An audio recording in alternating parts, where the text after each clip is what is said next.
It's just not growing old yet, Matt. It's just... What's that? What do you call that? I'm excited about Halloween. I've never gotten into it, Luke, but right, because of 2020, Halloween started 2,000 years ago in Ireland to ward off the evil spirits. And this year I'm going all out for Halloween. So stay tuned. Okay. Yeah, it's just that I didn't realise pigeons were involved in Halloween. Yeah. Sorry. The owl. Yeah, was that an owl? Sorry. No, the owl. Sorry. The owl. It was more, an owl's more, but I did the. Sorry. Yeah, that's okay. That's fine. Yeah. You'll fine-tune your bird noises for next week. Welcome everybody to Humans in 30ish. This is episode 9. Thanks for joining us. It's been episode 9, which means we're right in the thick of it now, Matt, and we've had a great range of topics and everything that I urge people to go back through the back catalogue and have a listen, because it's hard to pick a genre. It's really come from everywhere at the moment, and that's what it's about. We're kind of throwing each other off every week, aren't we? Which is good. A little bit. And Ep 9 is approaching the bye rounds in football speak. So I don't know what that means for us, but well, it means that next week you're on your own and I'm having the week off. So that could be weird. God. Oh, that would be really weird. Yeah, that's a different time slot. Yeah.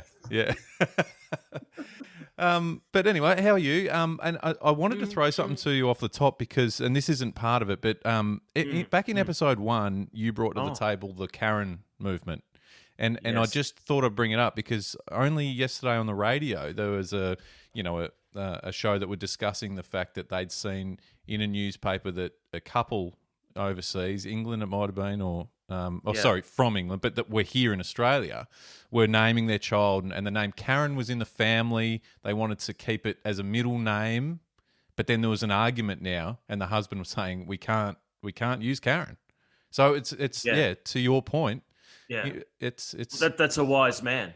Yeah. He's making the right call. Even as a middle name. You'd be burdened with it at this stage. Yeah. He's taking the lead as many others should. So I mean, you're on the ball back in episode 1. If you haven't heard that, go back and have a listen because it was an interesting point. You were passionate about it. That's all I'll say.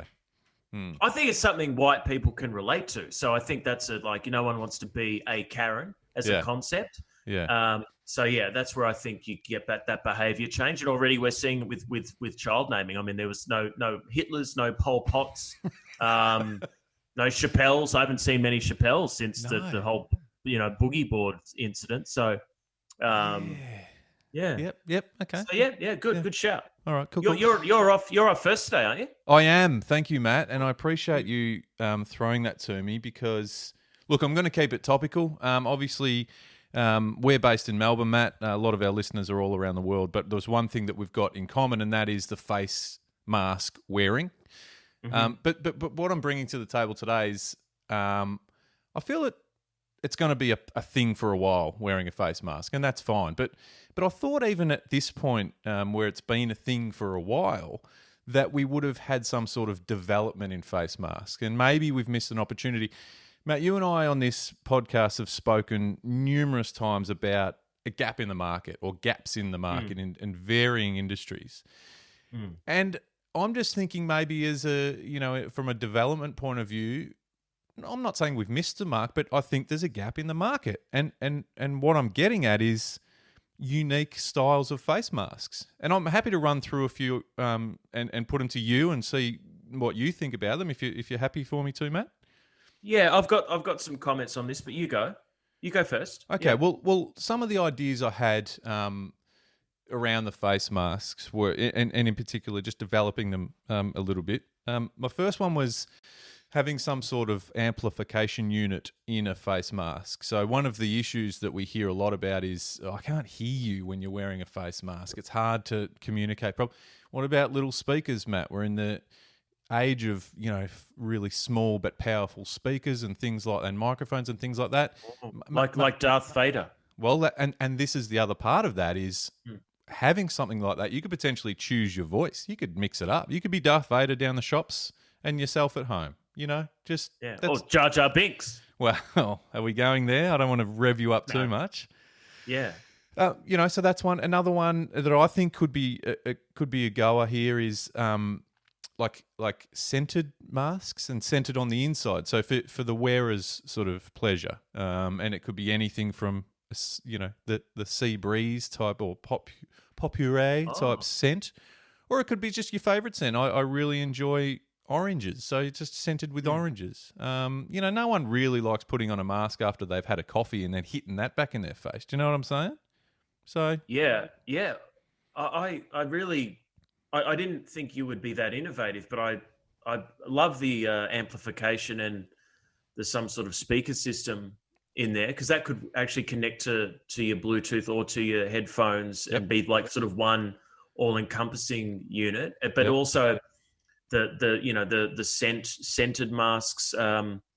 As long as it had some sort of antibacterial 99.9% sort of thing with vanilla essence. Because I mean, I haven't been. I'm not claiming I'm Nostradamus or anything, but 2 or 3 weeks before masks were mandatory, I'm not sure if you saw it, or you wouldn't have. I didn't tell you or didn't post it, but I called that they would be mandatory. So I jumped on Culture Kings and I got what's called a snood, Yeah. which is sort of more a tactical military type mask where, they wear it in Afghanistan, in the Middle East or in riots where you pull it up from the neck. So it's Okay. like a scarf and Yep. then it has a filter in it and it's quite fashionable, but you can hang it on your neck like a scarf, bring it up when you pass people rather than having it hanging sort of Joe Biden style from your ear. So Yep. I'm all for fashion and innovation in masks. And I think I know a few people just in my small circles that are sort of manufacturing their own masks Yep. and selling a few online. Mm. Some are more your sustainable, some are your more your different patterns and styles. So I think what you're talking about is a big leap, and Yes. and I'm excited about that. Yeah. Yeah. And look, there's gimmicky things too that could work, like drink friendly masks that maybe have a straw hole or something like that you can just whack a straw straight in.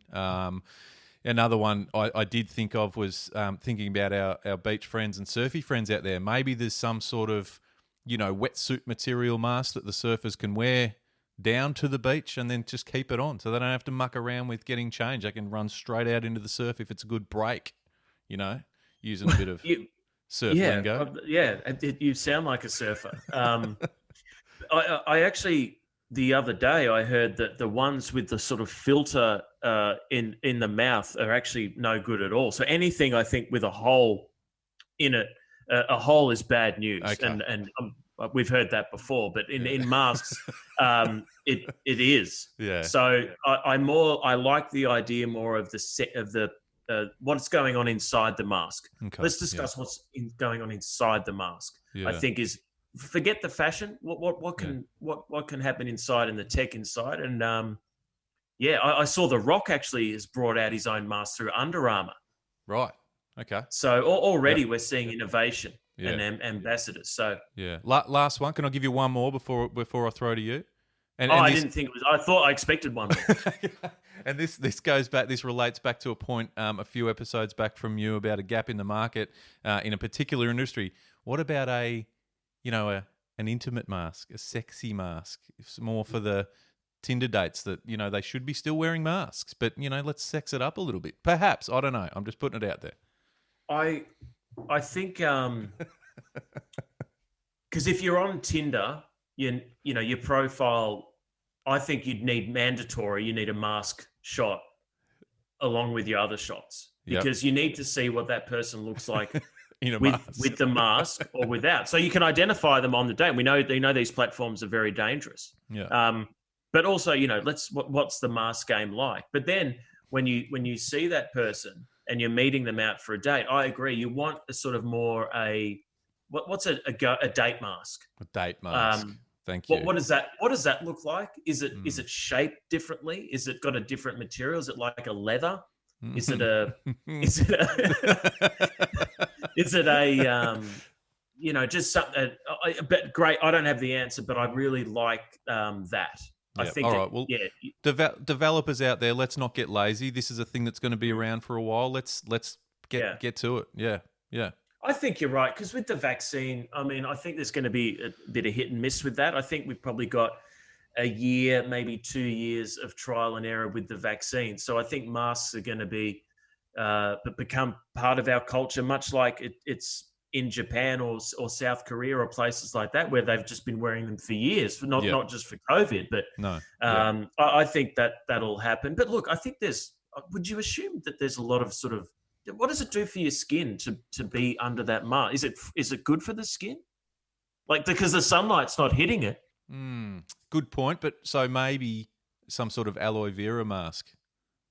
Aloe. I'm talking also like what about? It must be good for skin cancer in long term Well, yeah. if you've got that Yeah. face covered. So Yeah. hey, you got to take the pros from it. I think. Good. I like it. Yep. Yeah. Good.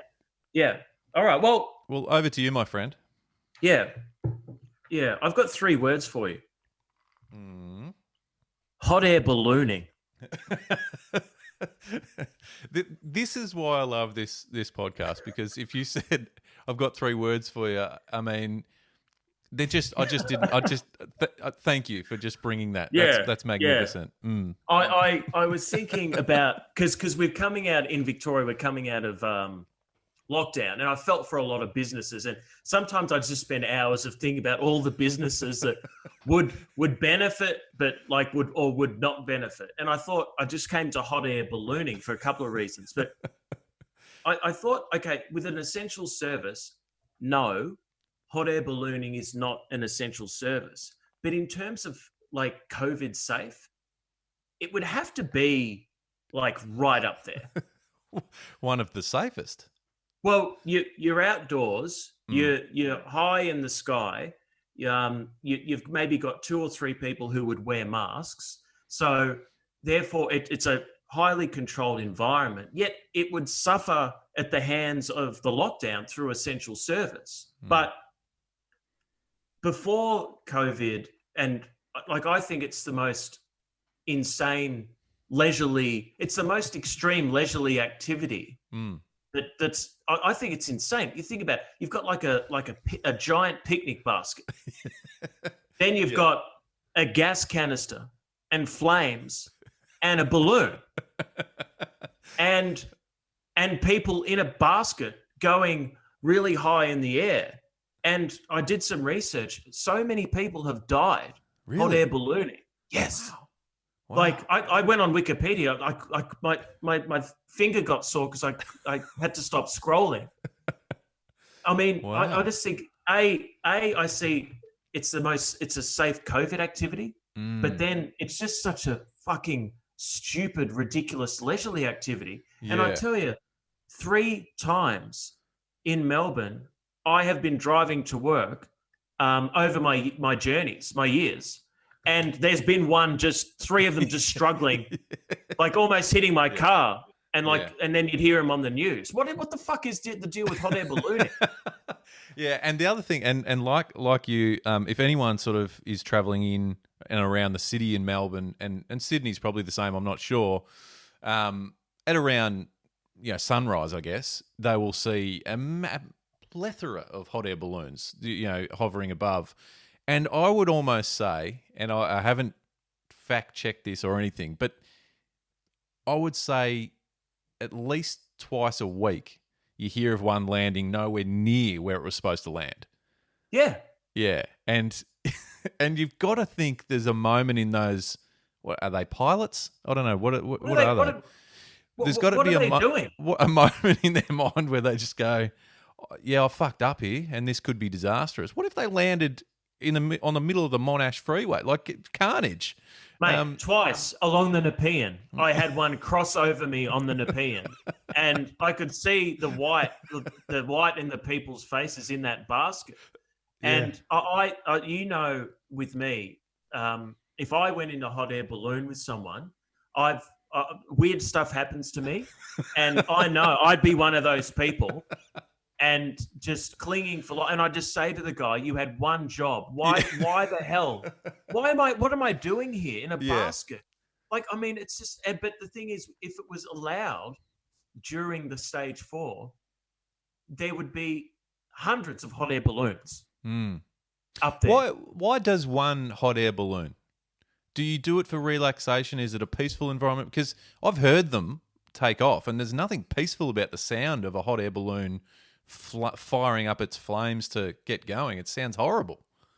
It is, because you know why? It's the dichotomy of a leisurely activity with what is actually a ridiculously dangerous activity. So, like couples go up there and it's like, proposals or anniversaries, darling, it's so lovely. They pop the champers. Then all of a sudden, a gust of wind and the whole thing's almost set on fire, and they're nearly dead. But I get the skydiving, I get the bungee jumping, because you're tempting fate, right? In a controlled way. But hot air ballooning, like, it's just a basket. But surely no one's hot air ballooning for a means of extreme sport. I mean, I think they are. Why? It's not extreme I think all. they think they are, though. I think they're not people who are extreme, but they think it's bad. But I've got to they think it's badass. I've skydived a number of times, whitewater rafted in some serious rapids, and Really? yeah, in the middle of Africa, believe it or not. I'm surprised by that. No, and skydiving is absolutely incredible, and wow, respect. If you're way up the danger factor, and you're right, hot air ballooning technically is quite dangerous. But mate, if I'm going down in style skydiving. I'm not going down really slowly in a fucking picnic basket. So I'm not into extreme sports at all. I've never ridden a skateboard, Luke. So you should be okay. So I have a lot of respect for the rapids that you've been handling in your life, and the base jumping, it sounds like. But the basket and the fire. I mean, once you add fire in a balloon, I mean, what the fuck do you think's going to happen? No, it's good. Yeah, that's a very, very valid point. So thank you for bringing that to the table. All right. Yeah, I've got that off my chest. No, I feel like you're a bit, lighter now. So that's good. Thank you. I want to put something to you that you might have been involved in, you might have not. I'm going to say you probably weren't, but that's okay. And my topic today is the emo movement, and in particular, emo music, which where this my point originates.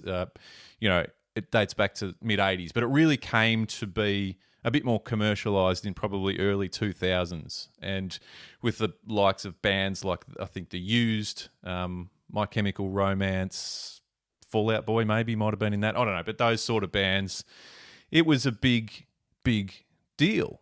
And the fashion piece came with that too, with the skinny jeans and the band t-shirts and the jet black hair that was often straightened, bit of mascara, really did the trick.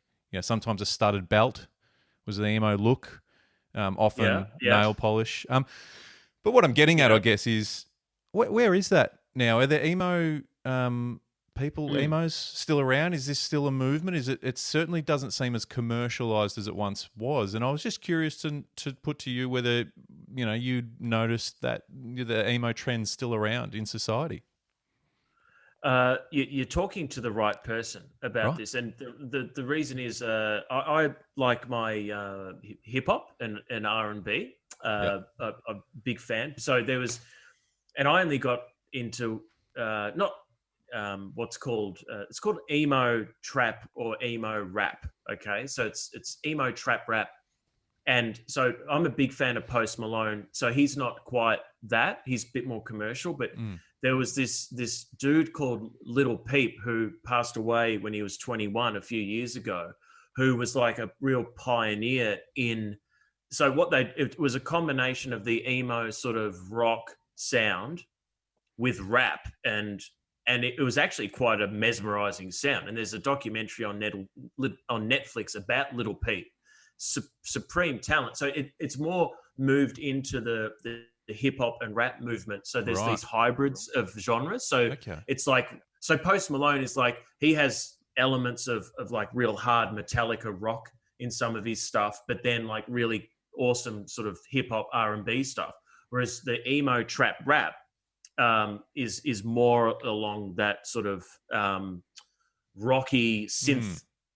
That's where it's sort of that's what, from my limited knowledge, that's where it's headed.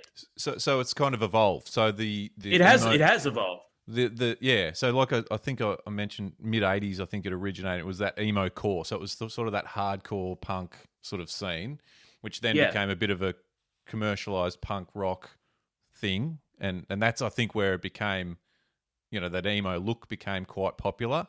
But now, now you're saying it's moved into the R&B side of things, hip hop. Yeah, more your hardcore hip hop. Wow. But with it has, and it's actually quite interesting, and it's big with the kids on the streets. Fair enough. And it's also got origins of sort of Europe, Scandinavian influence as well. Yeah, man. This is what's happening. There's so many great with kids, say 16 to 25. There's this awesome fusion of culture and expression that it's like a melting pot, and some really cool stuff can come out of that. I feel really happy that I brought this to the table, because I did not know any of that, and I feel I'm going to walk away from this and check that out. This is great. Yeah, look up Little Peep. He's so talented. He died too young, and tragic story, tragic documentary. But man, he was talented. Wow. Man, unbelievable.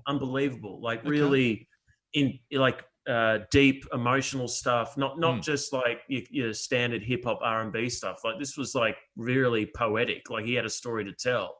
That's kind of what it is, isn't it? It's that storytelling and that honesty and that emotional storytelling and that's where it came from, even through the emo core or the hardcore and even the punk scene. It's that sort of laying it out on the table a bit, and the teens, as you're saying, the kids are into this stuff now as well as it's evolved, but it was the kids were into the punk rock stuff too. My wife was. She was all over it. And I don't want to dob your partner in, Matt, but I think they were a team back then, and they were going to these shows. You can fact check that when you get off air too. Okay, I'll just write that down. Yeah, right. Yeah, okay. We're in for a long night, it sounds like. Okay, yeah. No, but hey, no, when you're young, summer nights, huh? Yeah, a huge scene. So that's great. Yeah.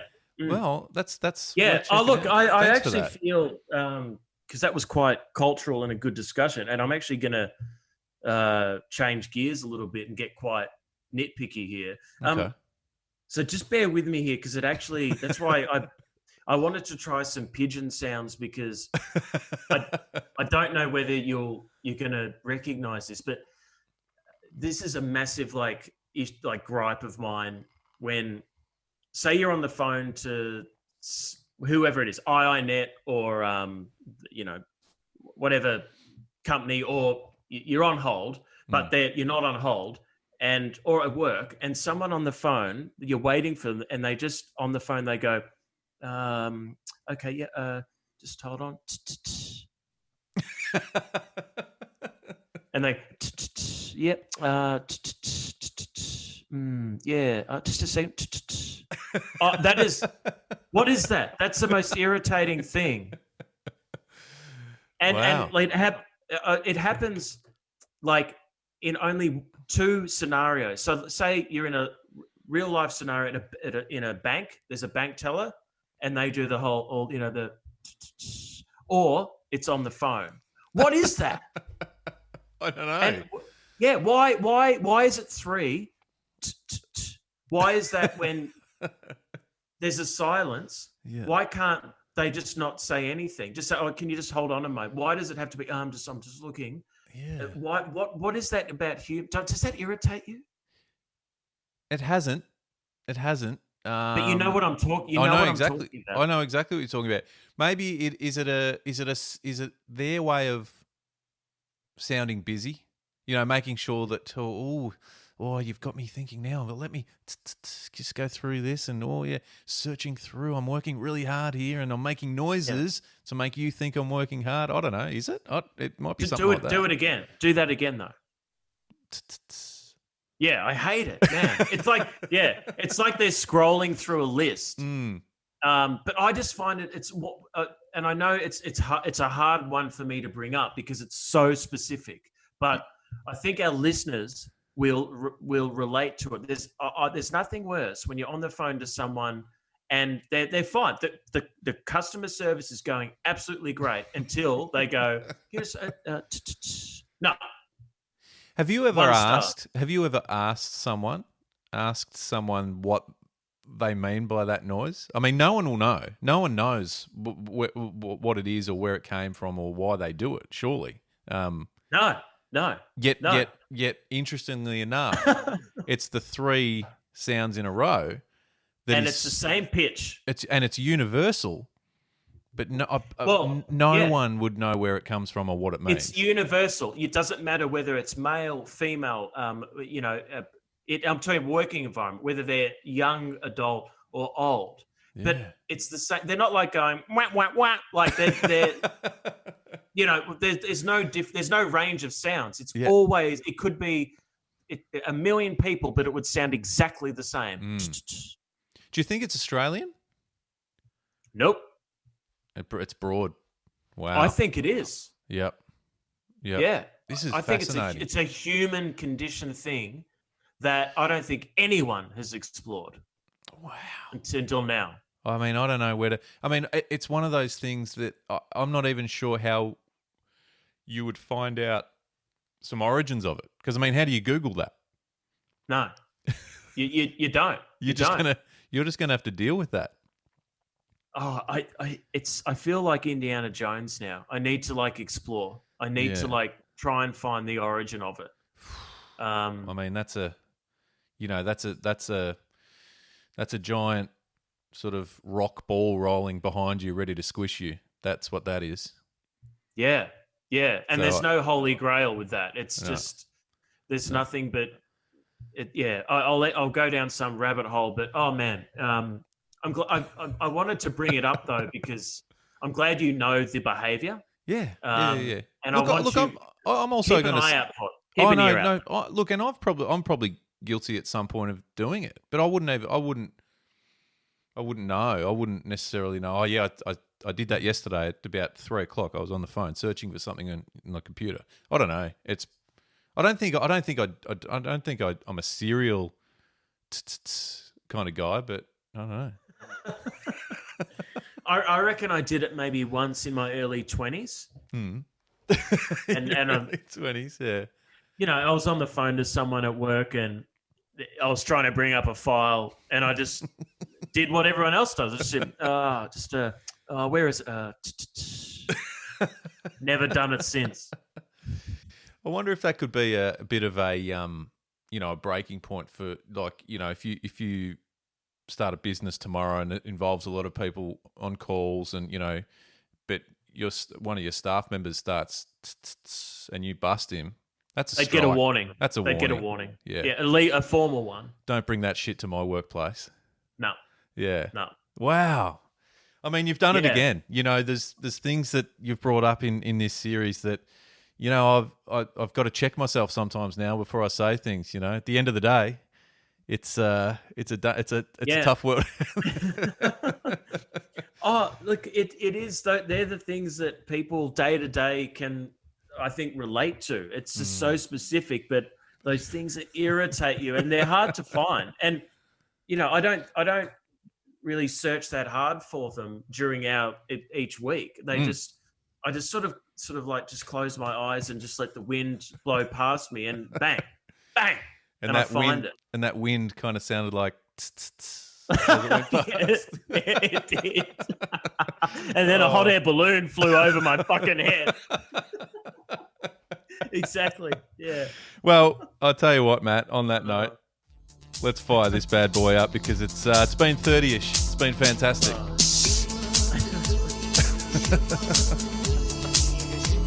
Good. Happy Halloween, everyone. Yeah. To all the pigeons out there.